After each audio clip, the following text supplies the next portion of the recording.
Welcome back to crazy Munni వంటలు. అందరూ బాగున్నారండి? నేనైతే చాలా బాగున్నాను. ఇవాళ మన రెసిపీ అయితే వంకాయ పప్పు అండి. అసలు సూపర్గా ఉందండి వంకాయ పప్పు అయితే. మా అమ్మ చెప్తుంటే నేను వెళ్ళేదిలే కానీ అసలు అదిరిపోయింది పప్పు. ట్రై చేసి చూడండి. లేట్ చేయకుండా వీడియోలోకి వెళ్ళిపోదాం అండి. Welcome back to crazy Munni వంటలు. అందరూ బాగున్నారండి? నేనైతే చాలా బాగున్నాను. ఇవాళ అయితే మనం గుత్తొంకాయ పప్పు చేసేసుకుందామండి. గుత్తొంకాయ పప్పు ఏంటి వెరైటీగా అనుకుంటున్నారా? కావాల్సిన పదార్థాలు చూసేదండి.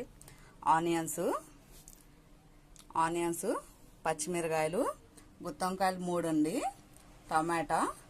మనం పప్పులో కారం, అల్లం వెల్లుల్లి పేస్ట్ అవి మొత్తం వేసుకున్నా కూడా వేసుకోవచ్చండి, నో ప్రాబ్లం అండి. ముందుగా అయితే మనం ఇవన్నీ అయితే కోసేసుకుందామండి. ముందైతే కందిపప్పు ఫ్రై చేసేసుకోవాలండి. ఫ్రై చేసేసుకొని మనం నీట్గా కడిగేసుకోవాలి. తర్వాత ఇంకా కుక్కర్ తీసేసుకొని పచ్చిమిరకాయలు కూడా ఆనియన్స్ కోసేసుకున్నాం.